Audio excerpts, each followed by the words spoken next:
Hello दोस्तों, नमस्कार। एक बार फिर से आपका स्वागत है आपके अपने YouTube चैनल दृष्टि हरियाणा कोचिंग पर। आज की क्लास में हम कुछ प्रैक्टिस क्वेश्चंस करेंगे। ध्यान देना, ठीक है? ध्यान देना भाई, बहुत ध्यान से देखना। मैंने कुछ क्वेश्चंस करवा दिए थे। हमारी रेगुलर इसी प्रकार सीरीज चलेगी। आप इनको करना बहुत ही आपके लिए इंपॉर्टेंट है, ठीक है? आसान आसान क्वेश्चन है, हार्ड क्वेश्चन नहीं है, ठीक है ना? अरे हाँ या ना? देखो, फर्स्ट क्वेश्चन क्या है?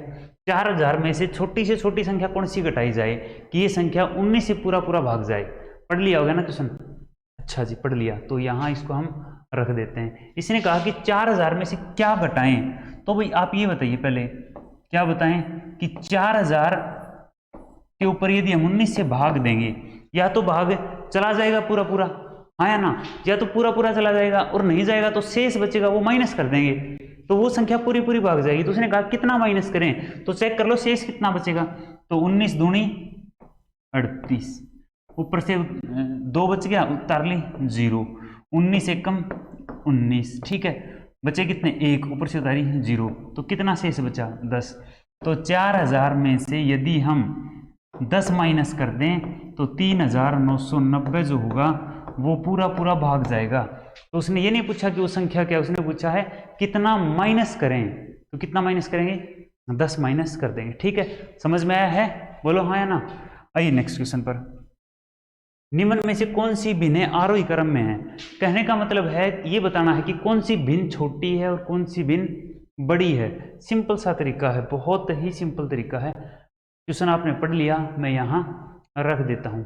सबसे पहले आप ये बात बताओ कि मैं आपसे कहूँ 1/2, 2/3, 4/5 और 6/7, इनमें कौन सी भिन्न बड़ी है और कौन सी भिन्न छोटी है? आप ये बताइए पहले। तो आप ये कहोगे ये जो डिफरेंस है ना, ये डिफरेंस सभी का क्या है? समान है। किस किस का? डिनोमिनेटर और न्यूमिनेटर का डिफरेंस सेम है। अंश का और हर का डिफरेंस सेम होना भाई। तो जो ऊपर संख्या बड़ी है वो बड़ी रहेगी, और जो छोटी है वो छोटी रहेगी। तो अब आप ये बताइए, सभी का डिफरेंस एक एक है, तो ये सबसे बड़ी रहेगी और ये सबसे छोटी रहेगी। मेरे कहने का मतलब समझना कि मैंने यहाँ क्या कर दिया, जो डिफरेंस है ना उससे भाग दे दिया किसको? न्यूमिनेटर को। मैं आपसे ये कह सकता हूँ कि मैंने 1 पर भाग दिया 1 का, 2 पर भाग दिया 1 का, 3 पर भाग दिया 1 का, 4 पर भाग दिया 1 का। मतलब जो भी डिफरेंस है उसका भाग कर दिया। जो बड़ी संख्या है वही बड़ी आ जाएगी, छोटी है वो छोटी आ जाएगी। सेम केस हम हमेशा भिन्नों के साथ करेंगे। आपके पास क्या क्या संख्याएं हैं? देखिए, आपके पास संख्याएं हैं, आपके पास ये संख्याएं हैं 5/11, ठीक है? एक आपके पास 4/9, 3/8 और 2/7, मतलब 2/7 है। अब मैंने कहा डिफरेंस निकालो इनका और नीचे रखते जाओ। 5/6, 4/5 और 3/5 और 2/5। अब इनका आंसर इजीली आप बता सकते हो। इसका आप ये कहोगे कि इसका रहेगा सर 0.5, 6 8 48, बोलो 6 8 48, 2 बचेगा तो 6 3 18, इसका ये आएगा। इसका आएगा 5 8 40, इसका आएगा 0.5 6 30, इसका आएगा। अब बताइए सबसे बड़ी कौन सी है? ये है। और सबसे छोटी कौन सी है? ये है। तो ये सबसे बड़ी और ये सबसे छोटी। उसने कहा कि इनको आप है ना आरोही क्रम, अवरोही क्रम होता है उतरता, ठीक है, और आरोही होता है चढ़ता क्रम। बढ़ते क्रम की बात की गई है, मतलब सबसे पहले छोटी फिर बड़ी। तो इन्हीं को उल्टा देख लो, 2/5, 3/5, 4/5, 5/6। तो 2/5 किस में पहले है? तो ये पहले है, फिर ये, फिर ये और फिर ये। तो 2/7 किस में है? इन दोनों में है। उसके बाद 3/8 ये है, फिर 4/9। तो ये इसका आपका आंसर हो जाएगा, ठीक है? बहुत आसान तरीका है, याद रखना। डिफरेंस निकालो, आपसे कितनी भी बड़ी बड़ी संख्याएं दे सकता है। इससे ही तो ये क्वेश्चन होता है 102/103, 103/104, 100। अब भाग तो दे नहीं सकती इतनी बड़ी संख्याओं का, तो क्या करोगे? जो गैप आए ना उससे भाग दे लो सिंपली। मैंने आपको तरीका बता दिया, इसीलिए तो हम बोलते हैं यदि डिफरेंस सेम है तो ऊपर वाली बड़ी वही बड़ी रहेगी, छोटी वो छोटी रहेगी, ठीक है? आइए अगले सवाल पर। क्वेश्चन क्या है? यदि a + b + c = 13 है, अच्छा जी, ये तो एक फॉर्मूला होता है। Given a plus B plus C 13 है, A square plus B square plus C square दे रखा है। हाल ही में एक एग्जाम हुआ था, उसमें एक क्वेश्चन आया भी था। फॉर्मूला होता है a plus B plus C का होल स्क्वायर होता है A square plus B square plus C square plus two नहीं होता इसमें, 2ab 2bc, मतलब हम यूं कह सकते हैं ab plus B C plus C A, ये लगता है फॉर्मूला, याद करना पड़ेगा। अब किसका पूछा है आपसे, इसका पूछा है, इसका मतलब इसका आपसे मान पूछा गया है, तो इसका मान आप पुट कर दो। a प्लस बी प्लस सी कितना दे रखा है 13, और 13 का स्क्वायर 169, और इसका मान भी गिवन होगा ना 69, और प्लस 2 इंटू इसका मान आपको निकालना है। ये इस साइड आएगा माइनस में तो 100 हो जाएगा, 100 बराबर 2 इसका मान आपको निकालना है। तो ये भाग कर दो तो इसका मान क्या आ गया 100 बटा 2 बराबर आ जाएगा 50। भाई याद करना पड़ेगा, कोई इलाज नहीं है, ये तो फॉर्मूला है, आपको याद करना पड़ेगा, आसान सा है। ठीक है, यदि एक नंबर आपको पकाना है तो ये याद करना पड़ेगा, इंपॉर्टेंट है। एसएससी में भी आता है, CHSL में, CGL में, या फिर MTS में, सभी में ये क्वेश्चन आता है। ठीक है, आओ भी नेक्स्ट क्वेश्चन पे। 100 से कम सभी विषम संख्याओं का औसत ज्ञात कीजिए। औसत, अरे औसत कुछ नहीं होता, सभी संख्याओं को बराबर करना। ठीक है, इक्वेट ऑल नंबर्स, वो कोई भी ऑब्जर्वेशन हो सकता है। ठीक है, मैं आपसे कहूँ 1, 3, 5, 7, 9, इनका औसत क्या होगा? तो यदि डिफरेंस समान है ना, संख्याओं का डिफरेंस समान, जैसे डिफरेंस, ये डिफरेंस, ये जो डिफरेंस है ना, ये सभी का क्या है, समान है, तो बीच वाली संख्या औसत रहेगी। कौन सी? बीच वाली। पहला तरीका तो ये, तो बीच में कौन है, ये है आपके, तो ये जो संख्या औसत रहेगी। या दूसरा तरीका ये होता है, फर्स्ट और लास्ट को ऐड कर लो। यदि लगातार संख्याएं हैं और इनका डिफरेंस क्या है, समान है, डिफरेंस 1 का हो, चाहे 2 का हो, चाहे 5 का हो, डिफरेंस समान होना चाहिए। आसान सा तरीका है, फर्स्ट और लास्ट का जो औसत रहेगा, average of first and last will be average of all numbers. अब यहां इसने कहा 1 से 100 तक, तो आप कहोगे 1, 3, 5, ये विषम संख्याएं हैं, और 100 तक तो 99 तक होती हैं। अब फर्स्ट कितनी है, आप कहोगे 1, और लास्ट कितनी, 99, दोनों का योग 100, 2 से भाग कर दो, आंसर कितना, 50 औसत आ जाएगा। बोलो समझ में आया कि नहीं आया? अरे हाँ या ना? इसी प्रकार यदि आपसे सम का पूछता तो 2, 4, 6, कहाँ तक, 100 तक, 100 और 2, 100 कितना हो गया, 102, और भाग में 2, आंसर कितना आता, 51। लेकिन आपसे पूछता 1 से 100 तक नेचुरल नंबर, प्राकृत संख्याओं का औसत बताइए, तो आप 1 जमा 100 करके और क्या कर देते, 2 से भाग, तो आंसर आता 50.5। बोलो हाँ या ना? 50.5 ही आता ना? मैंने आपको तीनों बातें बता दी है। ठीक है, आइए अगले सवाल पर। 5 संख्याओं का योग 240 है, कितना है रे बोलो? 5 संख्याओं का जो योग है ना, वो 240 है। तो मैं यहां लिख देता हूं कि 5 संख्याएं हैं आपके पास, कितनी है भाई, 5 है हमारे पास। ठीक है, 5 संख्याओं का, 5 आपके पास नंबर्स हैं, और उनका जो औसत है ना, वो 240 है। और फिर उसने कहा पहली 2 का औसत, पहली 2 का औसत दे दिया उसने 30, तो आप योग बताइए। तो आप डायरेक्ट लिख लो ना, योग कितना आएगा, तो आप कहोगे 30 दूनी 60, और लास्ट 2 का कितना आएगा, अंतिम 2 का औसत 70 है, तो योग कितना आएगा, 140। इन दोनों का मतलब 2 और 2 4 का बताइए आप, योग कितना होगा, तो आप कहोगे 200, हाँ या ना? और 5 का कितना है, 240, तो एक रहेगी, कौन सी रहेगी, 40, जिसका नंबर कितना है, 40। तो तीसरी संख्या कितनी रहेगी आपकी, 40 रहेगी। समझ में आई है? 5 थी, उसमें से 4 घटा दी, हो गया आपका आंसर। अगले सवाल पे आओ। एक कार, जीप और ट्रैक्टर की, क्वेश्चन पढ़ लो एक बार जल्दी से। एक कार, जीप और ट्रैक्टर की गति के बीच का अनुपात इतना है। जीप की गति ट्रैक्टर की गति की 250% है। ये तो रेशो में ही दे रखा है आपको, अनुपात में ही पता चल रहा है कि कितने % गति है या कितनी नहीं है, जो कि 12 घंटे में। हाँ, ये जो लाइन है ना इंपॉर्टेंट है, जीप की गति ट्रैक्टर की गति की 250% है। ये कंफ्यूजन देने के लिए है ना, कंफ्यूजन के लिए आपको कोई लाइन दी गई है कोमा लगा के, जो कि 12 घंटे में 360 किलोमीटर की दूरी तय करता है। इसका मतलब ये ट्रैक्टर की कहानी है। ट्रैक्टर जो है ना, ट्रैक्टर, उसकी गति इसने दे दी, ट्रैक्टर की गति, ट्रैक्टर की गति जो होगी वो होगी दूरी बटा समय, और दूरी कितनी है, कितनी है बोलो, 360, कितनी है बोलो, 360, और समय कितना है 12, तो चाल जो होती है दूरी बटा समय, और ये आ गया 30 किलोमीटर प्रति घंटा, है ना।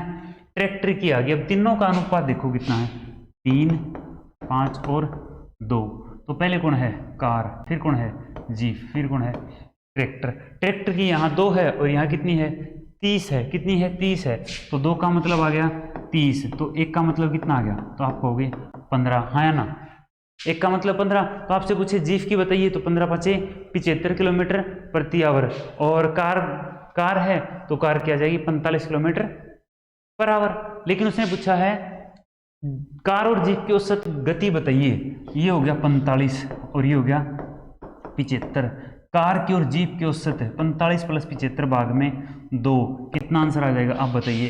तो 7 और 4 11, मतलब 120 भाग में कितना आ जाएगा, 2 बराबर 60 किलोमीटर। कोशिश करो भाई समझने की, आएगा समझ में, ठीक है। नेक्स्ट क्वेश्चन पे आ जाओ। एक भिन्न के अंश में 25% की वृद्धि कर दी, अंश में 25% की वृद्धि कर दी और हर में 20% की कमी कर दी। कमी 5/8 करने पर प्राप्त भिन्न है। अच्छा जी, देखते हैं क्या कह रहा है ये क्वेश्चन। हमने पढ़ लिया है, हम क्वेश्चन को सोल्व करते हैं। एक भिन्न के अंश में 25% की वृद्धि होती है, ठीक है।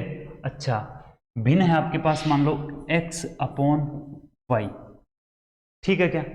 अब उसने कहा कि भिन्न में 25% की वृद्धि कर दी, तो 25% को आप यूं समझो 1/4 होती है। यदि 4 भिन्न थी तो कितनी होगी, 5, बोलो हाँ या ना। या फिर आप यूं भी कह सकते हो 100 भिन्न थी तो कितनी होगी, 25% 125, 25 से काटोगे 25 100 के 125 5 125, ठीक बात है ना। तो आप यूं कहोगे कि या तो यूं कहो ये होगी 5x/4, या तरीके से समझो, देखो ये खुद की कितने परसेंट है, तो आप कहोगे 100% है।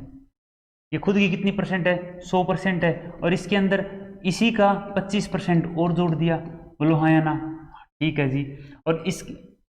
और हर में कमी कर दी 20% की, तो ये खुद का कितना था, 100%, ठीक है। इसमें कमी कर दी 20% की, इसी का 20%, और ये कितना आ गया आपके पास, ये 5/8 आ गई। तो भिन्न ज्ञात कीजिए। पहले इस तरीके से समझ लो एक बार। तो परसेंट ऊपर भी है नीचे भी है, तो कैंसिल आउट हो जाएगा। आप यूं कहो 125x भाग में 80y बराबर है 5/8। 8 से काट लो, ये 10 आ गया। 5 से काट लो, 5 दूनी 10, 5 5 25, 5 से 5 25 और 5 दूनी 10। तो x/y का मान आपके पास आ गया, 2 ऊपर चला जाएगा और 5 नीचे, 2/y। x/y कितना आ गया, 2/5, ठीक है। अब हम करते हैं फ्रैक्शन से इस क्वेश्चन को। फ्रैक्शन से समझना भाई, फ्रैक्शन से कैसे करोगे, देखो x कितना है, x/y भिन्न थी, अब ये भिन्न होगी 5/4, तो यूं लिख दो 5/4, ठीक है। और ये भिन्न कितनी होगी, तो 20% की कमी 1/5, 5 से कितनी होगी 4, तो आप कहोगे 4/5, ठीक है। और ये बराबर किसके होगा, ये बराबर आपका आ जाएगा 5/8 के, ठीक है। तो x, अब आप इसको सोल्व कर लो, x/y। अब यहीं पे एक बार सोल्व करते हैं। x/y तो यूं का यूं रहेगा, 5 ऊपर आएगा ये, और ये 4 नीचे आएगा, गुणा में ये 4 तो यहीं पे रहेगा नीचे ही, और 5 आपका ऊपर जाएगा, बराबर कितना आ गया 5/8। 5 से 5 कट गया, 4 दूनी 8 कट गया, 2 दूनी 4 कट गया। तो x/y का मान आपके पास कितना आ गया, देखो यहाँ 2 बचा है और यहाँ 5 उस साइड जाएगा तो पलट जाएगा, 2/5। ये लो आपका आंसर। किसी भी तरीके से करो, आंसर आपका सेम आना है, ठीक है। आइए नेक्स्ट क्वेश्चन पर। हाँ बताइए, इसका भी आंसर बता सकते हो क्या आप। एक भिन्न के अंश में 150% की वृद्धि कर दी, ठीक है। बहुत आसान सा सवाल है, समझो। भिन्न, पहले भिन्न तो लिखनी पड़ेगी, देखो इसका तो कोई इलाज नहीं है आपके पास। भिन्न लिख दिया आपने x/y, ठीक है क्या। अब आप ये बताओ 150% कितना होता है। चाहे तो आप इसको खुद को मान लो 100%, आपकी मर्जी है। यदि आप इसको 100% मानोगे तो आपको इसको मानना पड़ेगा 100x, ठीक है, या 100% ऑफ x, प्लस इसमें 150% ऐड कर दिया इसी का, तो 150x और जोड़ दिया, प्रतिशत में नहीं लिख रहा क्योंकि नीचे ऊपर कट जाएगा वो। तथा हर में 350% की वृद्धि कर दी, तो ये 100y था और हर में 350 की और कर दी, और नया जो रेशियो आ गया वो आ गया 25/51। अब सुनो, ये अगर मैं इसको x लेता तो इसके अंदर ऐड करता 1.5x, नीचे करता y प्लस 350 का मतलब है 3.5y, और ये आ गया 25/51।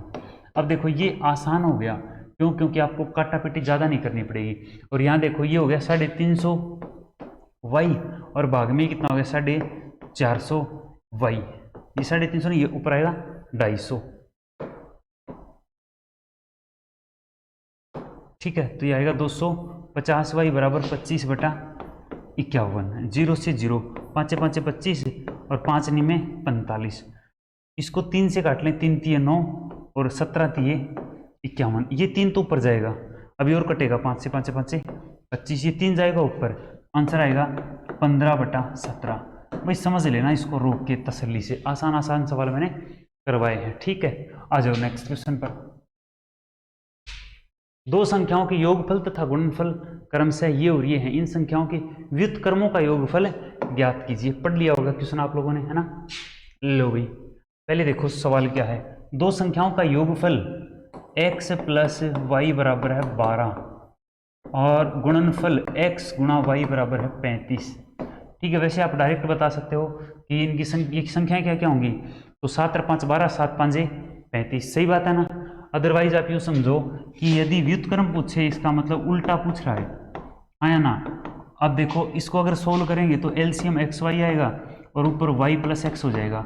अब y प्लस एक्स आपके पास गिवन है, y प्लस एक्स कितना है 12 और एक्स वाई कितना है 35, तो आंसर आ गया 12/35।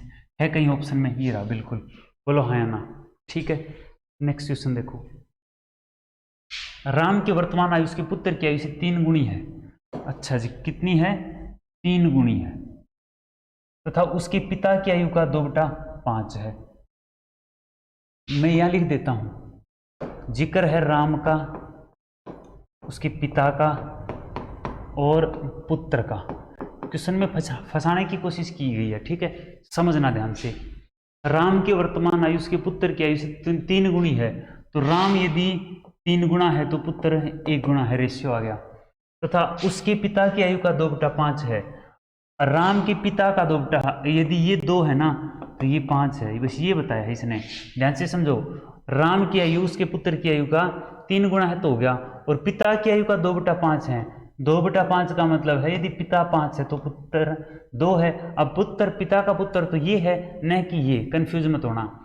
अब ये रेशियो अलग अलग आगे आप लोगों ने देखो, यहाँ राम 3 साल का है या 2 साल का है, बराबर करना पड़ेगा। तो मैंने कई तरीके बताए थे, चाहे तो इसको 2 से गुणा कर लो, इसको 3 से, चाहे आप यहाँ एक वैल्यू यहाँ रखो, एक यहाँ रखो, तो यहाँ इसके सामने वाली रख लें 2, यहाँ इसके सामने वाली 3, और रेशियो आ गया 2 एकम 2, 3 दूनी 6 और 5 तिये 15। कहने का मतलब है पुत्र उसका 2 साल का है, राम 6 साल का है, तो पिता 15 साल का है। आगे क्या दिया है? सभी की आयु का औसत 46 वर्ष है। अब ये बताइए, यदि औसत 46 वर्ष है तो उम्र कितनी होगी? तो आप कहोगे 46 गुणा 3, बोलो हाँ या ना?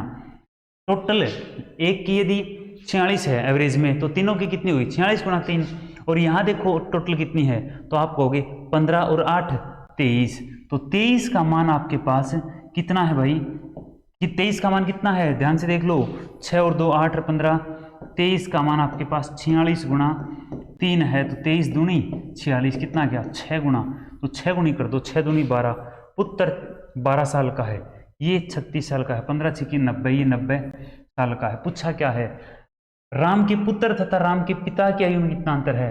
राम का पुत्र 12 साल का है और ये 15 साल का है, तो ये सॉरी 90 साल का है, तो 90 माइनस आपका कितना है? 12, तो 10 में से 2 गया तो 8, और ये एक आ गया आपका, 8 में से 1 गया तो अरे बोलो 7, कितना आंसर आएगा? 78 है ऑप्शन में? कहीं कहीं नहीं है, आंसर आएगा 78 ईयर्स।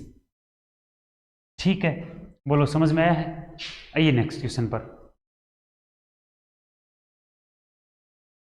अच्छा जी, ये क्वेश्चन है, ये थोड़ा सा टाइपिंग में गड़बड़ है। क्वेश्चन को देखो क्या दिया है, एक्स, क्वेश्चन अच्छा है, x इज इक्वल टू 3 प्लस रूट 8 है, तो उसने कहा x प्लस 1/x का मान क्या होगा। बच्चों पहले ये बताओ कि 1/x का मान क्या होगा, मैं आपसे पूछूँ तो आप यही तो कहोगे कि 1/3 प्लस रूट 8।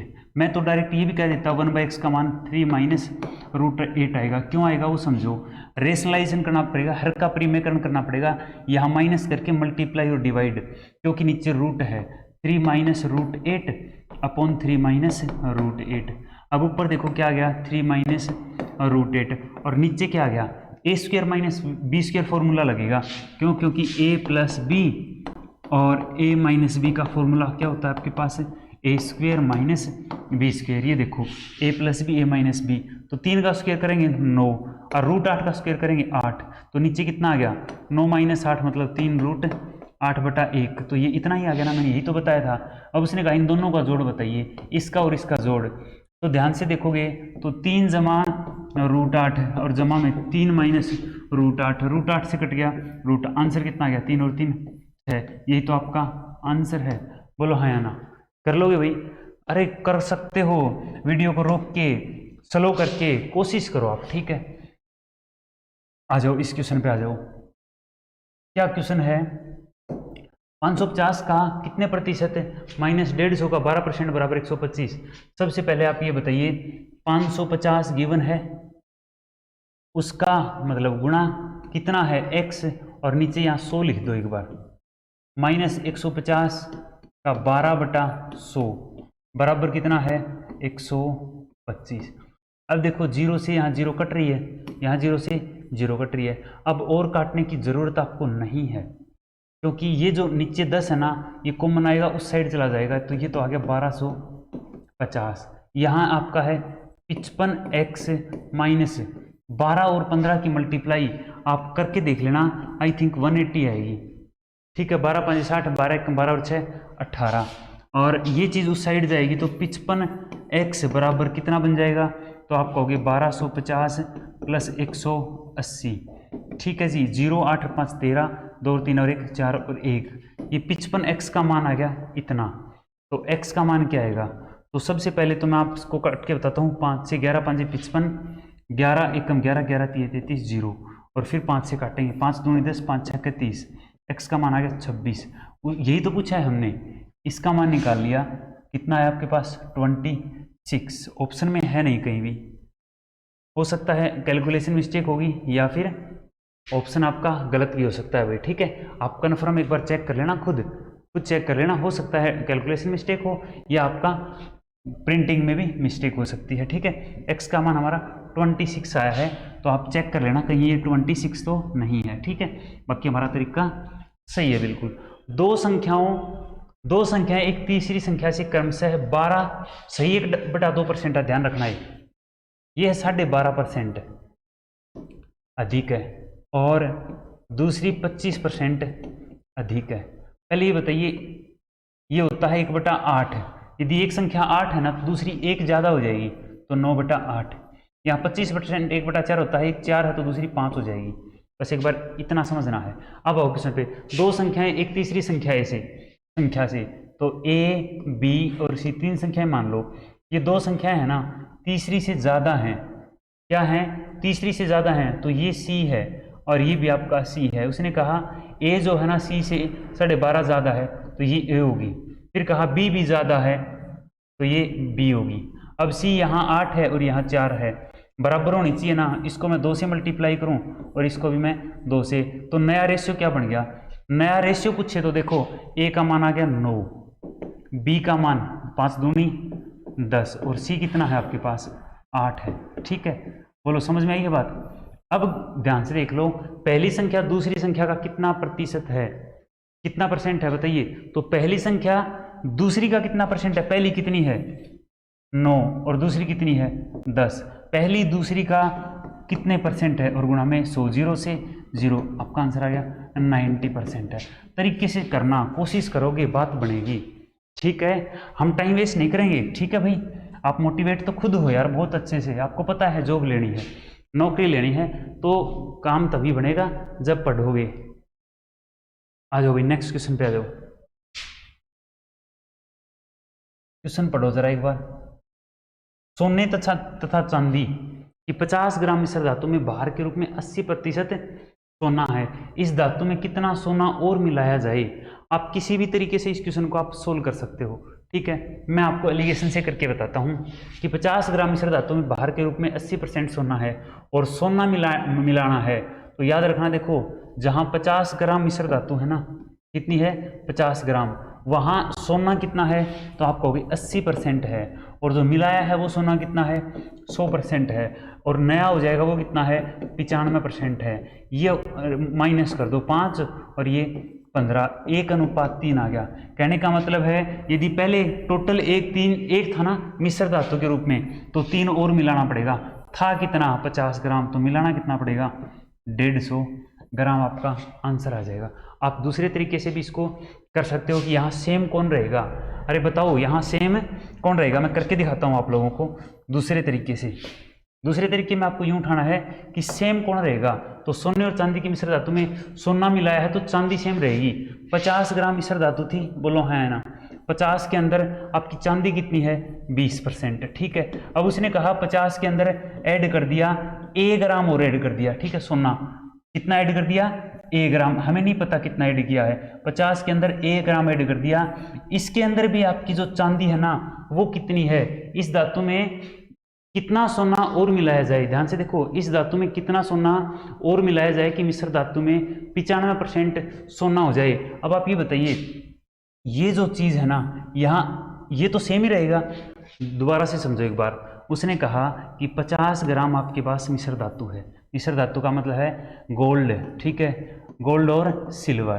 गोल्ड और सिल्वर का मिश्र धातु है 50 ग्राम। इसके अंदर चांदी कितनी है, तो आप कहोगे कितनी है 20%, ठीक बात है। अरे बोलो हाँ या ना, कितनी है 20% है। उसने कहा इसके अंदर सोना और मिला दिया जाता है, तो कोई दिक्कत नहीं है। अब इसके अंदर सोना और मिलेगा तो 50 प्लस हम ए लिख देते हैं, ठीक है, ठीक बात है क्या। अब इसके अंदर ये बताइए ठीक कितनी, आप ये बताइए मिश्र धातु में 95% सोना हो जाए तो चांदी कितनी रहेगी। अरे चांदी बताओ कितनी रहेगी, तो चांदी तो आपके पास 5% ही रहेगी, 20% और 5%।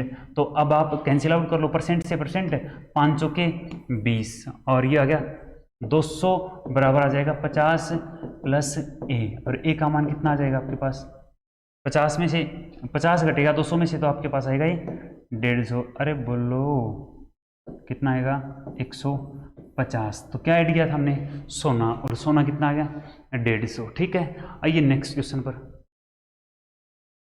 पेट्रोल के दाम में 10% कमी होने पर एक उपभोक्ता को पेट्रोल की खपत में कितने प्रतिशत कमी करनी होगी जिससे उसका पेट्रोल पर खर्च न घटे।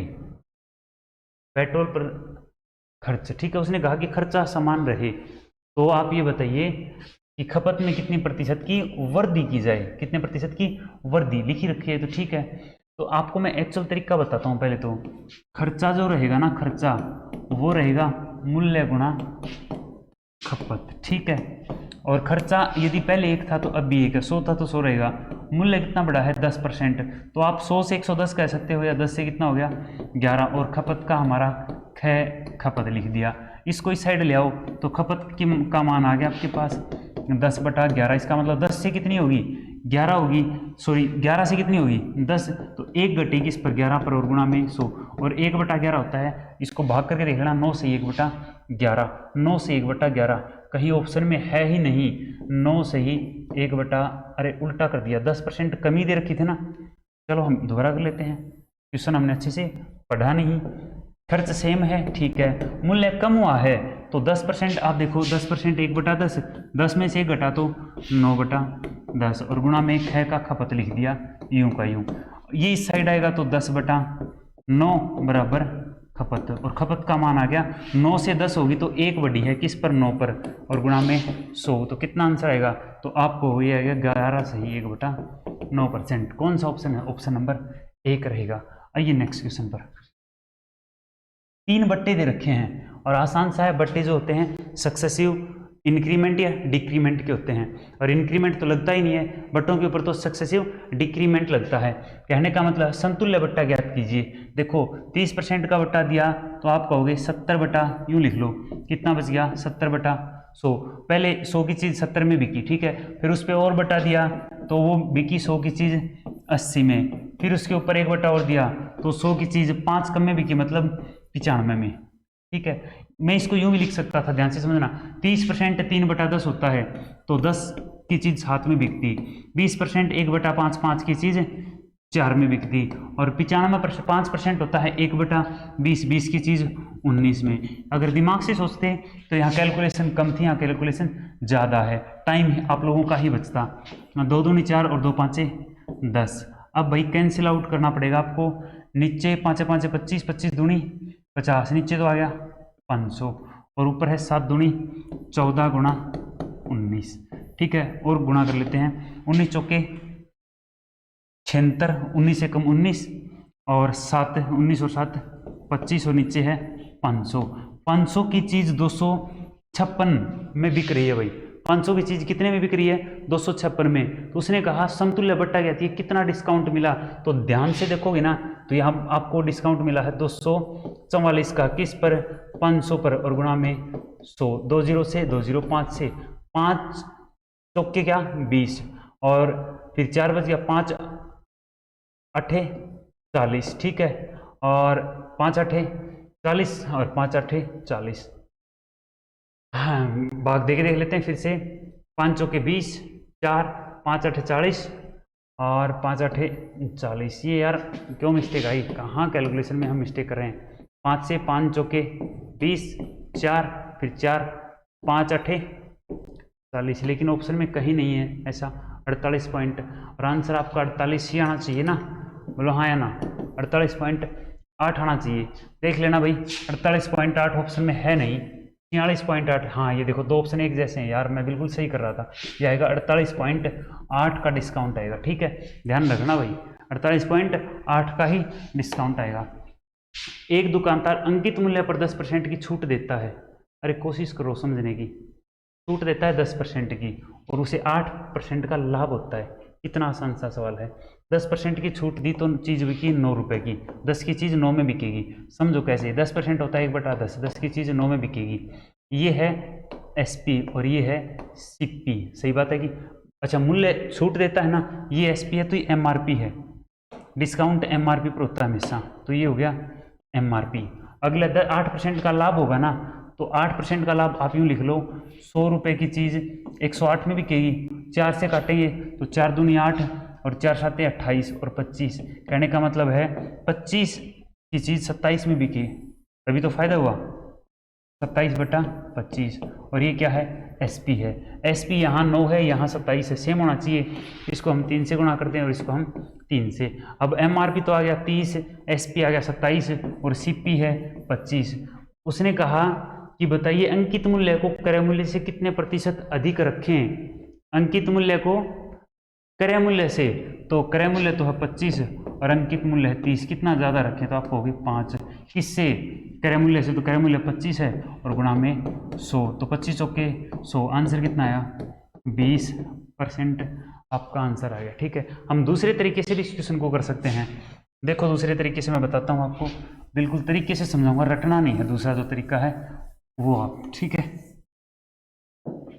दूसरे तरीके से हम यूँ कर सकते हैं, मैं आपसे पूछूं कि बताइए यदि उसका 10% की छूट देता है तो SP क्या रहेगा, बताओ। 10% की छूट देगा MRP के ऊपर, ठीक है, MRP के ऊपर 10% की छूट देगा ना, तो आप कहोगे कि MRP के 90% पर बिकेगी वो चीज़, कितने पर बिकेगी 90% पर। अब ये विक्रय मूल्य आ गया सारा का सारा, ये क्या आ गया, ये विक्रय मूल्य है, MRP का 90% मतलब विक्रय मूल्य है, और ये बराबर किसके होगा, वही चीज़ है, बेचता है तो 8% का लाभ होता है, तो वो CP के कितने पर बेचता है 108% पर बेचता है। समझ में आ रहा ना, परसेंट पर, परसेंट से कट गया परसेंट, तो आप यूँ लिख सकते हो, देखो ध्यान से समझना, MRP का 90 बराबर CP का 108, 9 से काटो, 9 एकम 9, 9 दूनी 18, 9 दाए 90, ये काट लो, 5 और ये घटेगा 6 पर। MRP अपॉन CP का मान आपके आ गया 6/5। यही चीज़ तो हमें चाहिए थी कि अंकित मूल्य और क्रय मूल्य का अनुपात मिल जाए। तो कितना ज़्यादा रखा आप देखो, कितना ज़्यादा रखे तो बात बने, तो एक ज़्यादा रखे किस पर, 5 पर, और गुणा में 100। तो आंसर कितना आ गया आपका 20%। इसीलिए हम लोग डायरेक्ट यहाँ से रेशियो भी रख सकते थे कि MRP अपॉन MRP। ये चीज़ मैंने आपको समझाई है, ध्यान से समझो। MRP और CP का जो रेशियो होता हम डायरेक्ट यूँ लिख लेते, कितना लिखते, अरे बोलो कितना लिखते, 108/90। तो आपका आंसर कितना आना था, 6:5 आ जाता। और आप कह देते 5 की चीज़ 6 में 6 उसके ऊपर प्रिंट रेट होएगा, तभी क्या होगा, वो फायदे में बिकेगी। ठीक है, अगले क्वेश्चन पर आ जाओ। अगला क्वेश्चन है और लास्ट क्वेश्चन है, ध्यान से समझ लेना। 5 केले और 4 सेबों का मूल्य, 5 केले को के लिख देता हूँ और 4 सेब को मैं ए लिख देता हूँ, का मूल्य बराबर है 3 केले और 7 सेबों की। 1 केले और सेब का के क्रय मूल्य का अनुपात बताइए। हो जाएगा भाई, ये इस साइड कर लो, इसको इस साइड ले जाओ। तो 5 के माइनस 3 के कितना हो गया, 2 के बराबर ये हो गया 3A, और K अपॉन A का मान आ गया 3/2। K फॉर केला, A फॉर एप्पल। अब देखो सेब के मूल्य का अनुपात और केले का, केला और सेब तो 3:2 है कहीं ऑप्शन में, 3:2। आंसर नंबर बेस्ट है।